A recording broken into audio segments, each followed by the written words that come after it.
HRCE எந்த ஆதாரமுமின்றி இந்த பகுதி இடங்களை பத்திரப்புத்துறையில் மதிப்பிழப்பு செய்யப்பட்டுள்ளது. ஆகவே நமது அரசு இதற்கு தீர்வு காண குழு அமைத்து விசாரித்து விடுபட்டவர்களுக்கு பட்டா வழங்க ஆவணம் செய்யும்படி தாங்களை தாழ்வுடன் கேட்டுக்கொள்கிறேன்.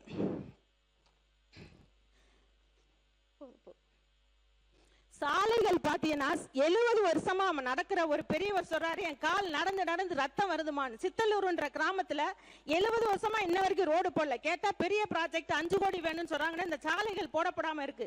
நம்ம பொற்கால ஆட்சியில நம்ம கிராமங்கள்ல சாலைகள் அமைத்து தர வேண்டும் என்று சபைக்கு கோரிக்கை வைக்கிறேன்.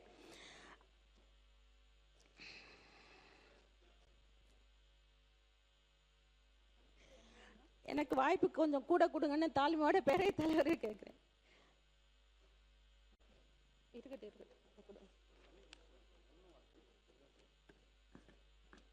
பெரியார் கால்வாய் திட்டத்தில் மதுரை மாவட்டம் மேலூர் பெரியார் கால்வாய் பிரிவிலிருந்து தனியாமங்கலம் வெள்ளலூர் வழியாக சிவகங்கை தொகுதிக்குட்பட்ட மலம்பட்டி, கூட்டுறவுப்பட்டி, சிவகங்கை, அதப்படைக்கு மற்றும் மரவமங்கலத்தோடு கால்வாய் முடிவடைகிறது.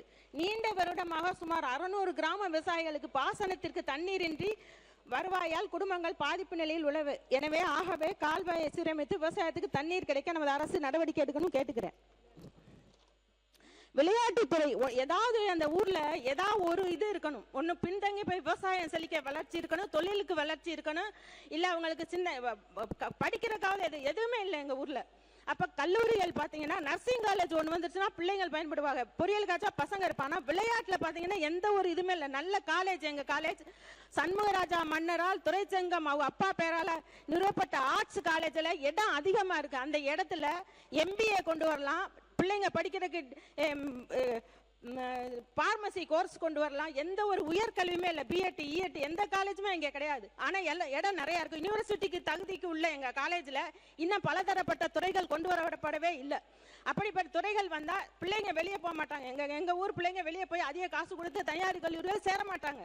எங்கள் ஊர் பிள்ளைங்க எங்கள் காலேஜில் படிக்கிற அளவுக்கு எங்கள் காலேஜில் எல்லா வசதியும் இருக்கும், ஒன்றும் வரல.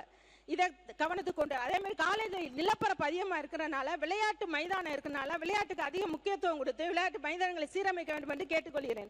சர்வதேச போட்டிகளில் கலந்து கொள்ற அளவுக்கு தேசிய அளவில் கலந்து வெற்றி பெற்ற வீரர்கள் எங்கள் ஊரில் இருக்காங்க. இவங்களுக்கெல்லாம் வாய்ப்பு கொடுத்து எங்கள் பிள்ளைங்களுக்கு வாய்ப்பு தர வேண்டுமாறு கேட்டுக்கொள்கிறேன். சபை ஆசிரியர் தகுதி தேர்வு எழுதி நியமன தேர்வு எழுதி தேர்ச்சி பெற்ற அனைவருக்கும் மறு தேர்வு இல்லாமல் பணி நியமனம் செய்ய வேண்டும் என்று கேட்டுக்கொள்கிறேன். மஞ்சு விரட்டு ஜல்லிக்கட்டு பாரம்பரிய முறையில் நடத்திட அரசு நடவடிக்கை வேண்டும் என்று கேட்டுக்கொள்கிறேன். மாற்றுத்திறனாளிகளுக்கு புதிய குடியிருப்பு பகுதிகள் வேண்டும் என்று எங்களை ரெக்வஸ்ட் பண்ணி கேட்கிறாங்க. அவங்களுக்கு சமத்துவம் போல தனி தொகுதி தனி குடியிருப்பு பகுதி வேணும்னு கேட்கிறாங்க.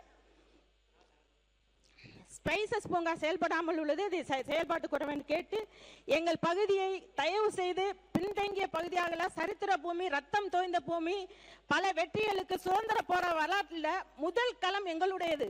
என் பாட்டி வேலுநாச்சியாருடையது. அவங்களுடைய வாரிசுதாரரா எனக்கும் வாய்ப்பு கொடுத்து ஒரு பெண் வேட்பாளரா என்னை இங்க நிக்க வச்ச என் தளபதி அவர்களுக்கு கோடான கோடி நன்றிகளை செலுத்தி நல்ல வாய்ப்புக்கு நன்றி கூற விடைபெறும். நன்றி, வணக்கம். மாண்புமிகு உறுப்பினர் அவனுக்கு கொஞ்சம் ஒரு நிமிஷம். மாண்பு உறுப்பினர், நாங்களாம் வேலு நாச்சியார் நாமெல்லாம் பார்த்ததில்லை. சிவகங்கை மாவட்டத்திலிருந்து நான் வேலு நாச்சியார் பூமியில் வந்திருக்கேன். சீறி பாய்ந்து விட்டீர்கள். சிவகங்கை பற்றி மிக மிக மிக மிக சிறப்பான கருத்துக்களை எல்லாம் சொல்லியிருக்கின்றீர்கள். உங்கள் கனவு நனவாக என் வாழ்த்துக்கள். மாண்புமிகு அவை முன்னவர் அவர்கள். மாண்புமிகு பேரவைத் தலைவர் அவர்களே, சிவகங்கை சட்டமன்ற உறுப்பினர் அவர்கள் 2 பிரச்சனைக்கு சொன்னார்கள். ஒன்று, வனத்துறை ஒட்டி இருக்கிற பகுதி என்ற முறையில் பல பேர் இங்கே குடியிருக்கிறார்கள், அங்கே பட்டாக்கள் இல்லை என்று ஒன்று. சில இடங்களிலே கோயில் இடங்களிலே குடியிருக்கின்றார்கள் என்று நோட்டீஸ் விடப்படுகிறது என்று 2ஐயும் சொன்னார்கள். 2ஐயும் அரசு பரிசீலித்து அவர்களுக்கு என்ன தேவைகளோ அந்த தேவைகளை பூர்த்தி செய்வதற்கு அரசு உடனடியாக நடவடிக்கை மேற்கொள்ளும். இல்லை என்றால் அருகாமையிலே நம்முடைய அரசு நிலம் இருக்குமேயானால் அங்கேயும் பட்டாக்கள் அவர்களுக்கு வழங்குவதற்கு நடவடிக்கை மேற்கொள்ளப்படும்.